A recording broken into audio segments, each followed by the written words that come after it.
Good evening പ്രിയപ്പെട്ട പ്രേക്ഷകരെ. ഹൈക്കോടതി വിധിയെ മറികടന്ന ഗവർണറുടെ അസാധാരണ നീക്കവും പാർലമെന്റിൽ അദാനി വിഷയം ഉയർത്തിപ്പിടിച്ച് പ്രതിപക്ഷം സ്തവസ്തംഭിപ്പിച്ചതും ഇങ്ങ് തിരുവനന്തപുരത്ത് വള്ളക്കടവിൽ രാമചന്ദ്രൻസിന്റെ ഭക്ഷണശാല മാലിന്യമൊഴുക്കുന്നു എന്നതിന്റെ പേരിൽ പൂട്ടിച്ചതുമടക്കം ഒട്ടനവധി വാർത്തകളാണ് ഈ വാർത്താ ദിനത്തിൽ പ്രേക്ഷകരെ തേടിയെത്തിയത്. ഒപ്പം സാമൂഹിക പെൻഷൻ വാങ്ങുന്ന കോളേജ് അധ്യാപകരും ഹയർ സെക്കൻഡറി അധ്യാപകരും അടക്കമുള്ള ജീവനക്കാരുടെ വാർത്തയും ഇന്ന് പുറത്തു വന്നു. ഈ വാർത്തകൾ നമുക്ക് വിശദമായി തന്നെ പരിശോധിക്കണം. ആദ്യം നമ്മൾ ഹൈക്കോടതി വിധി മറികടന്ന ഗവർണറുടെ അസാധാരണ നീക്കത്തിലേക്കാണ്. KTU താൽക്കാലിക VC നിയമന നീക്കം ഗവർണർ നടത്തിയിരിക്കുന്നു. അതും ഹൈക്കോടതി ഉത്തരവിനെ മറികടന്നു.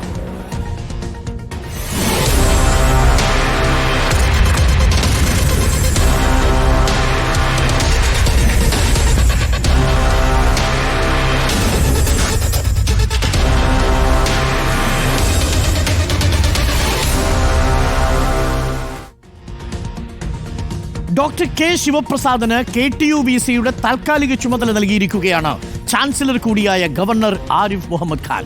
ശ്യാം ദേവരാജ് ചേരുന്നു വിവരങ്ങളുമായി. Shyam, very good evening. ഈ ഗവർണറുടെ നീക്കം അസാധാരണമല്ലേ? സർക്കാരിന് പാനൽ കൊടുക്കാമെന്ന ഹൈക്കോടതി ഉത്തരവിട്ട് നിമിഷങ്ങൾക്കുള്ളിൽ തന്നെ KTUവിന്റെ VCയുടെ താൽക്കാലിക ചുമതല ഡോക്ടർ ശിവപ്രസാദിനെ ഏൽപ്പിച്ചുകൊണ്ടുള്ള നീക്കം അതെങ്ങനെ വേണം നമ്മൾ കാണാൻ? ശ്യാം, മുൻ നിലപാടുകൾ ഇപ്പോഴും ഗവർണർ, ചാൻസലർ കൂടിയായ ഗവർണർ തുടരുന്നു എന്നതാണ് ഏറ്റവും പ്രധാനപ്പെട്ട കാര്യം. അതിൻ്റെ ഏറ്റവും ഒടുവിലത്തെ ഉദാഹരണമാണ് കേരള സാങ്കേതിക സർവകലാശാല വൈസ് ചാൻസലറായി താൽക്കാലിക VC ആയി ഡോക്ടർ K. ശിവപ്രസാദിനെ നിയമിച്ചത്. കുസാറ്റ് ഷിപ്പ് ടെക്നോളജിയിലെ പ്രൊഫസർ ആണ് ശിവപ്രസാദ്.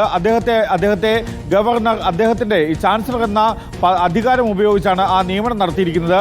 സർക്കാർ നൽകിയ 3 അംഗ പാനൽ തള്ളിയാണ് ഗവർണറുടെ, ചാൻസലർ കൂടിയായ ഗവർണറുടെ നടപടി. ഇക്കാര്യത്തിൽ കഴിഞ്ഞ ദിവസം ഇന്നലെ ഹൈക്കോടതിയുടെ പരിഗണനയിൽ ഗവർണറുടെ, ചാൻസലറുടെ ഒരു ഹർജി വന്നിരുന്നു. അക്കാര്യത്തിൽ ചേംബറിലാണ് കോടതി ആ ഹർജി പരിഗണിക്കുകയും തീരുമാനമെടുക്കുകയും ചെയ്തത്. തുറന്ന കോടതിയിലല്ല.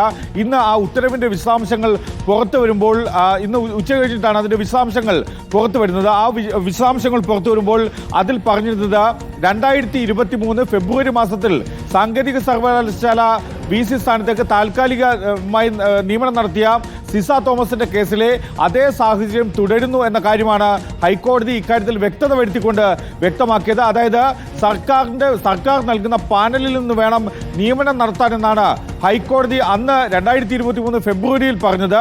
അതേ കാര്യം ഹൈക്കോടതി ഇന്നലെ വീണ്ടും ഇന്ന് പുറത്തു വന്ന വിധിന്യായത്തിൽ വീണ്ടും ആവർത്തിക്കുകയും ചെയ്തു.